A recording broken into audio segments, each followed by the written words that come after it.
नमस्कार दोस्तों, आप लोग देख रहे हैं भूदेव चंद्र ब्लॉग। भूदेव चंद्र ब्लॉग में आपका स्वागत है। आज 22/12/2022 को स्वर्गीय विनोद बिहारी महतो का माल्यार्पण किया गया।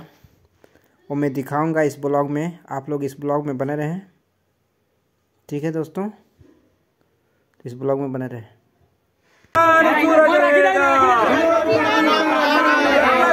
सूरज रहेगा, विनोद बिहारी महतो अमर रहे, विनोद बिहारी महतो अमर रहे, विनोद बिहारी महतो अमर रहे।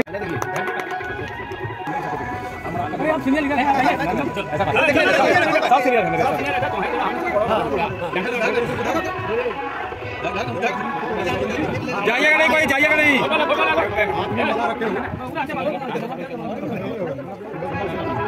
विनोद बिहारी महतो अमर रहे, विनोद बिहारी महतो अमर रहे। जब तक चांद सूरज रहेगा, जब तक चांद सूरज रहेगा।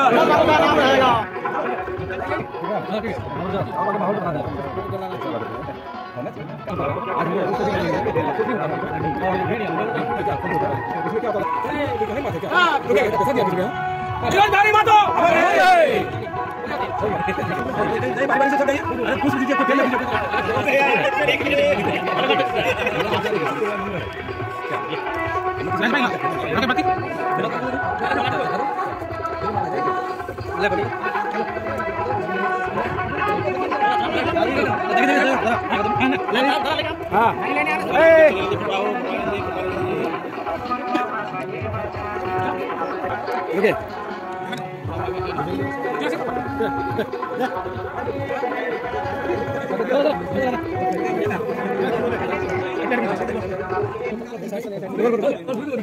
दीपक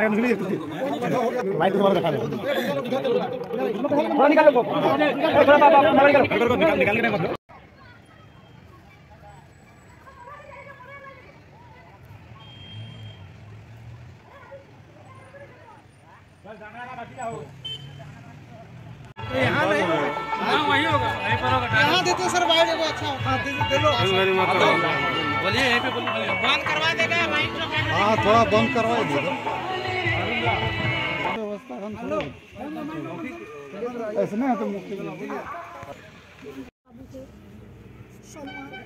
पुण्यतिथि मनाते हैं। इस पुण्यतिथि में हम लोग विनोद बाबू अपना पूरा जीवन पूरा संघर्षमय रहा।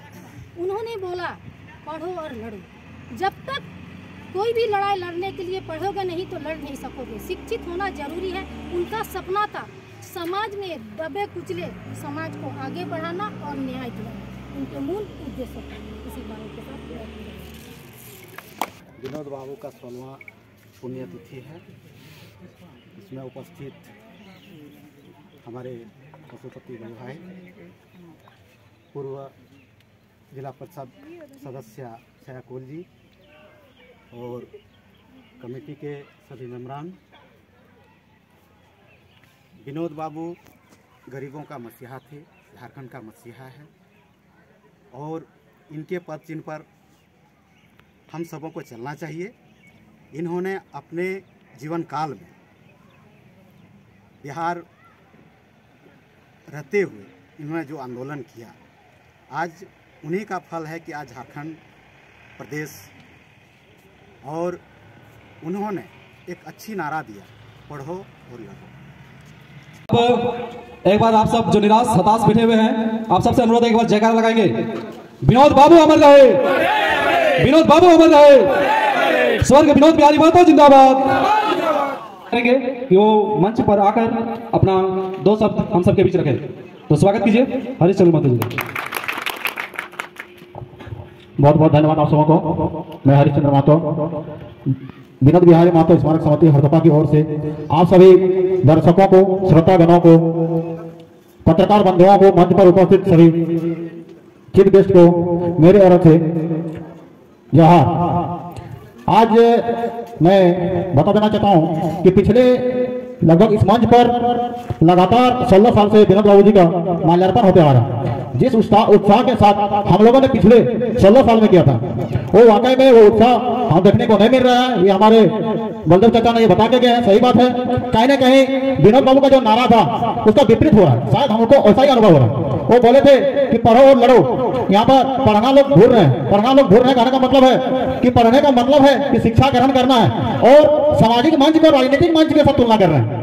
बात यही हमको अफसोस की बात है कि हमारे यहाँ बुद्धिजीवी लोग क्या सोचते हैं क्या नहीं सोचते हमको समझ में नहीं आता है। योगदान जब सामाजिक काम होता है तो वहाँ राजनीतिक को सबसे पहले लाया जाता है। ये विगत लगभग ये 5 साल से देखने को मिल रहा है, सही बात है। और ये जो होगा ये हमारे जो बाल बच्चे हैं ये सब चीज देखने को मिल रहा है, क्योंकि ये लोग भी जानते थे जो पिछले 16 साल में जो उनका जन्म हुआ था, 1-2 साल का जब उम्र था, तो आज वो लगभग बालिग हो चुका है। उसके भी मन में क्या खटकता होगा। तो हम लोग कोई भी सामाजिक मंच को जो राजनीतिक मंच के हैसियत से ना देखें। मेरा एक ही आवेदन है, रिक्वेस्ट है कि आप लोग इस मंच को जब समाज का काम होता है तो समाज के नजरिए से देखिए, जब राजनीतिक होगा तो राजनीतिक मंच से देखा जाएगा। यही अफसोस की बात है। चलिए, हमको 2 शब्द विनोद बाबू के बारे में बोलने का मौका मिला है। मेरा जो भी है हम आप लोगों के बीच रखने का कोशिश करेंगे। विनोद बाबू का जीवनी, विनोद बाबू का जन्म 23 सितंबर 1923 को हुआ था। धनबाद जिला के बलियापुर प्रखंड के बरादा गांव में हुआ था। और वो गांव के ही स्कूल से जो है उन्होंने अपने प्राइमरी एजुकेशन को, शिक्षा को ग्रहण किए थे। और ग्रहण करते करते वो वकील बने। सबसे पहले वकालती शुरू किए। वकालती शुरू करने के बाद जो संवैधानिक नियम को उन्होंने अपने जो होता है वकील जो होता है हर एक नियम कानून कायदे को उन्होंने सीखा। उन्होंने पहले क्या किया, पढ़ने का सीखने का कोशिश किया। वो पहले सीखे और उसके बाद धीरे धीरे जो है वो राजनीति में आए। और राजनीति में आने के बाद उन्होंने गांव घर के जो लोग थे उनको धीरे धीरे जगाने का काम किया। जगाने का मतलब कि सोया वाले को जगाना। उन्होंने कि हक को कैसे लिया जाता है, आपका अधिकार क्या है, उस चीज के बारे में सभी को धीरे धीरे जो है ग्रामीणों को जागरूक करना शुरू किया। और वो गांव के लिए, गांव के लोगों के लिए उन्होंने लड़ना शुरू किया। और वो धीरे धीरे राजनीति में होता ही है। कोई जैसे कि अभी जयराम महतो जी हैं, लोगों को जगाने का काम कर रहे हैं। सबसे पहले उन्होंने भाषा को लेकर आया। और लोग विश्वास नहीं कीजिएगा, ये जो 18 दिसंबर को बलियापुर में जो था उनका माल्यार्पण समारोह जो था, बेजोड़ का भीड़ था, लगभग लाखों का भीड़ था। मायने रखता है, वो यूट्यूब में आपको देखने को मिल जाएगा, लाखों का भीड़ था। उन्होंने एक ही चीज है कि सबसे पहले वो जो है शिक्षा को ग्रहण किया। और शिक्षा के सहारे आज भी हम लोग जो है संथाल परगना खास करके एजुकेशन के मामले में बहुत पीछे हैं। क्योंकि ये जब बिहार राज्य थे, संयुक्त बिहार, ये जो है लगभग बॉर्डर एरिया है। उस समय का बॉर्डर एरिया था। हर चाहे केंद्र का बॉर्डर एरिया हो, चाहे राज्य का बॉर्डर एरिया हो, चाहे प्रखंड का बॉर्डर एरिया हो, चाहे जिला का बॉर्डर एरिया हो, चाहे पंचायत का बॉर्डर एरिया हो, आप देख लीजिएगा या वो विकास से वंचित नहीं रह जाता है। उसी प्रकार जो हम लोग संयुक्त बिहार में थे, ये इलाका संथाल परगना जो था वो बॉर्डर एरिया था। यहाँ पर ना कोई पदाधिकारी आया करते थे, ना वो कोई आया करते थे। क्या होता था, कोई दिक्कत भी होता था तो यहाँ के लोग जो है सुदूर क्षेत्र के, ग्रामीण क्षेत्र के जो लोग होते हैं वो नहीं जा पाते थे, जिला मुख्यालय तक नहीं जा पाते थे, अपने समस्याओं को नहीं रख पाते थे। जिस वजह से जो है बड़े बड़े पदाधिकारी को पता ही नहीं चलता था, जिस कारण से हम लोगों का काम आगे नहीं हो। धीरे धीरे क्या हो गया, ये हमारे झारखंड राज्य को अलग करने का सबसे बड़ा मुद्दा उठाया था। तो वो था स्वर्गीय विनोद बिहारी महतो, जिन्होंने एक बहुत ही बुलंद आवाज के साथ बोला कि हम बिहार से झारखंड को अलग करेंगे। लेकिन लड़ाई लड़ते गया और वो राजनीति में शुरू किया। राजनीति करते करते 1980 में सबसे पहले जो है संयुक्त बिहार में वो एमएलए बने। उसके बाद 1985 में भी बने, 1990 में लगातार 3 बार जो है वो विधायक रहे संयुक्त बिहार के। और 1991 में वो संयुक्त बिहार के लोकसभा सदस्य भी बने। और 18 दिसंबर 1991 को उनका देहांत हो जाता है। और उन्हीं के इसी शहादत दिवस पर जो है हम लोग यहाँ पर जो है माल्यार्पण करते हैं, उनके पुण्यतिथि पर माल्यार्पण करते हैं। यानी कि जीवन काल में उन्होंने बहुत संघर्ष किया। उन्हीं के संघर्ष को देखते हुए हम लोगों को सबसे पहले उनका जो नारा था, बहुत ही खूबसूरत छोटा सा नारा था, पढ़ो और लड़ो। तो हम सबों को अपने पढ़ाई पर फोकस करना चाहिए। पढ़ाई अगर आगे हो, सबको हम लोग शिक्षा ग्रहण करवा देंगे, काम तो होते रहेगा, पैसा लोग कमाएंगे, लेकिन सबसे पहले बड़ी बात है कि लोगों में शिक्षा होनी चाहिए। अगर शिक्षा नहीं है, शिक्षा रहेगा तो आप कभी भी गलत काम नहीं करेंगे, गलत काम करने के बारे में सोच नहीं सकते हैं। तो भाई चलिए, ज्यादा वक्त न लेते हुए मैं अपनी वाणी को विराम देता हूं। दो एक नारा के साथ, विनोद बाबू अमर रहे, विनोद बाबू अमर रहे, जब तक सूरज चांद रहेगा। तो कलर का जॉब कर रहे थे धनबाद में, तब उनके वजह से, आपके कमजोरी की वजह से आपको ताना जरूर मारते हैं। जब ताना मारता है तो हम लोग उसको बस हल्के में लेके या तो उससे झगड़ा कर लेते हैं या फिर उसको अपने मन में दबा के रख लेते हैं। लेकिन विनोद बिहारी महतो को जब ताना मारा गया कि तुम पर कलर है, कलर की रहेगा, तो उस ताना को उन्होंने अपने दिल में लिया और उसको एक क्या बोले, उसको एक मोटिवेशन उसके अंदर आ गया कि जो हमको बोला है कि तुम कलर की रहेगा, उसको हम साबित करके दिखाएंगे कि हम आज कलर के जरूर है, लेकिन एक दिन हम वकील भी बन के दिखाएंगे। और उन्होंने मेहनत किया, पढ़ाई किया, और लास्ट में उसी जगह पर, उसी धनबाद में वकील का पढ़ाई पूरा करने के बाद वकील के रूप में भी आके बैठे। तो बस उसी तरीके से हमें भी अपने जीवन में इनसे सीख लेनी चाहिए कि लोग ताना मारेंगे, जब आप अच्छा करें या बुरा करें लोग ताना मारेंगे, लेकिन उससे हमें रुकना नहीं है, बल्कि उससे हमें पॉजिटिव वे में लेना है। तो हम उसके जीवन के एक एक बिंदु से, एक एक बात से हम बहुत सारी बातों को सीख सकते हैं। चलिए इसी क्रम में आगे बढ़ाते हैं अपने 2 लाइनों के साथ कि विनोद बाबू ने मांगा सबसे पहले ऐसा राज, विनोद बाबू ने मांगा सबसे पहले ऐसा राज, जिस पर रहे सब सुख शांति से, सबको हो इस पर नाज। उसमें और हम में एक ही फर्क है कि वो उस परिस्थिति को हमेशा के लिए रहने नहीं देते हैं, उसको कैसे बदलना है उसके बारे में विचार करते हैं, है कि नहीं। तो चलिए, और इन्हीं सब के बारे में और विस्तृत जानकारी देने के लिए हमारे साथ मौजूद हैं श्री पशुपति कोल जी। आपसे अनुरोध है कि आप आए, और हम सब खाने का व्यवस्था मिलेगा, बहुत ही अच्छा क्लासरूम मिलेगा, पोशाक मिलेगा, जूता चप्पल नहीं, जूता, मोजा, ड्रेस, यहाँ तक कि किताब, कॉपी। आपका हमको लगता है कि जितना बच्चा का वजन होगा उतना वजन का किताब आपको सरकार की तरफ से मिल जाएगा, लेकिन उस किताब को पढ़ाने वाला शिक्षक नहीं मिलेगा। ये हम सब का स्कूल का वास्तविकता है। तो क्या सरकार के पास सब चीज देने के लिए पैसा है और टीचर देने के लिए पैसा नहीं है? ये बहुत ही गंभीर मुद्दा है। कहीं ना कहीं ये बहुत बड़ी साजिश के तहत ऐसा किया जा रहा है, ऐसा हमें लगता है। क्योंकि अभी आप देखिए कि पूरा का पूरा झारखंड हरा रंग में स्कूल रंगने के लिए पैसा है, लेकिन उसी स्कूल में 4 बच्चा है, 400 बच्चे हैं, 4 टीचर हैं, उनको इतना सारा काम दे दिया गया है कि वो चाह कर भी अपने बच्चों को नहीं पढ़ा पाते। बहुत सारा ऐसा भी बच्चा है कि वहां दिन भर जो भी स्कूल पीरियड है उस दिन भर में एक वर्ड भी नहीं पढ़ता है। तो ऐसा क्यों होता है? क्योंकि सरकार जानबूझ के चाहती है कि हम सबका गरीब घर का बच्चा पढ़े नहीं, गरीब घर का बच्चा केवल साक्षर बने, गरीब घर का बच्चा शिक्षित ना बने। क्योंकि सरकारी स्कूल में पढ़ते कौन है? सरकारी स्कूल में तो हम ही लोग के एकदम जो गरीब घर का बच्चा वही पढ़ेगा, जो किसान है, मजदूर है, जो किसी तरीके से 100-200 रुपया अपना दिन भर में कमाता है, उसके अंदर एक दृढ़ इच्छा है कि मैं तो मजदूरी कर रहा हूं, मैं तो मुश्किल से अपना जीवन यापन कर रहा हूं, कम से कम मेरा बेटा आज स्कूल में पढ़ के कुछ बन जाएगा। लेकिन जिस तरीके से स्कूल का माहौल है, पहला, दूसरा, तीसरा, चौथा, प्रत्येक साल ब साल क्लास तो चेंज हो जाता है, लेकिन उसके अंदर शिक्षा का जो समावेश है वो नहीं हो पाता है। तो यानी कि हम सब ना तो पढ़ पा रहे हैं, और जब पढ़ नहीं पाएंगे तो लड़ भी नहीं पाएंगे। लड़ते हैं, लड़ते किससे हैं? तो अपने भयात से लड़ेंगे, अपने दोस्त से लड़ेंगे, अपने 2 गुट लेने के बाद किसी और से लड़ जाएंगे। मतलब दूसरे कामों में लड़ने के लिए हमारे पास वक्त है, लेकिन जो एक्चुअल में लड़ने का बात यहाँ पे बोला गया है वो अपने हक, अपने अधिकार से लड़ने के लिए बात बोला गया है। लेकिन हम लोग लड़ते किससे हैं? दूसरे चीजों पर लड़ते हैं। तो पढ़ो और लड़ो का मतलब है कि पहले आप अपने हक अधिकार के बारे में समझो, फिर उसका हक के बारे में लड़ो। क्योंकि मांगने से मिलता नहीं है, छीनना पड़ता है। तो चलिए, जैसा कि हम सब जानते हैं कि आज स्वर्गीय विनोद बिहारी महतो स्मारक समिति हरतोपा बलियापुर और सरसबाद की तरफ से आयोजित 2 दिवसीय मेला का आगाज बहुत ही शानदार तरीके से हुआ है। और आज शाम को सुप्रसिद्ध पूरे झारखंड में तहलका मचाने के बाद सगड़भंगा का नामी ग्रामी रंग दल का कार्यक्रम शाम 7 बजे से किया जाएगा।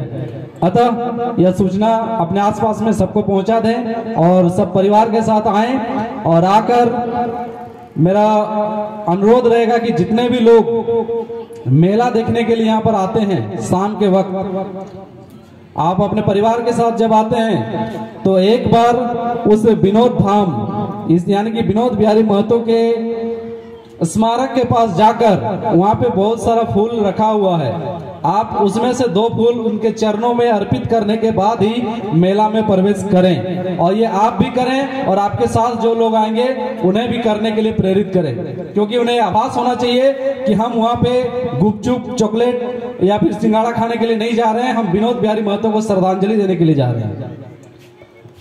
तो इन्हीं सब, और आज का ये कार्यक्रम है और कल का जो कार्यक्रम है झारखंड एक माटी दादा, ये गाना जो आप सुने ही होंगे,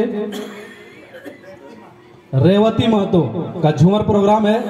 तो आप सब भारी से भारी संख्या में इस मेला में पहुंचे और इस मेला का हमारे विनोद बिहारी प्रणेता, झारखंड के निर्माता के 31वां पुण्यतिथि के शुभ अवसर पर हरतोपा में 2 दिवसीय मेला का आयोजन किया गया है। आप सब जानते ही होंगे, लेकिन कहीं मिस हुआ है। हमारा हरतोपा में मेला 2002 से ही शुरू हुआ है और यह 16वां नहीं 21वां मेला है।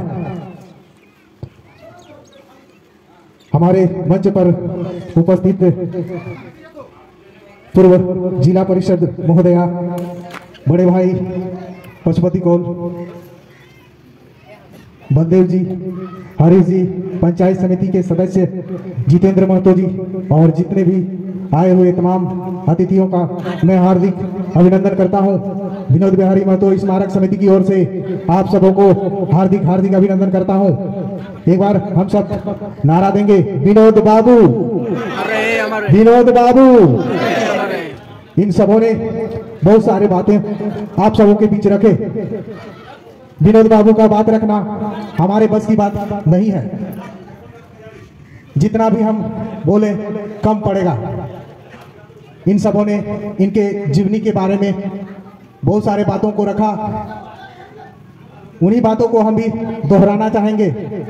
हम सब जानते हैं कि विनोद बिहारी महतो का जन्म 23 सितंबर 1923 को बलियापुर के गरीब सुदूर परिवार में हुआ था।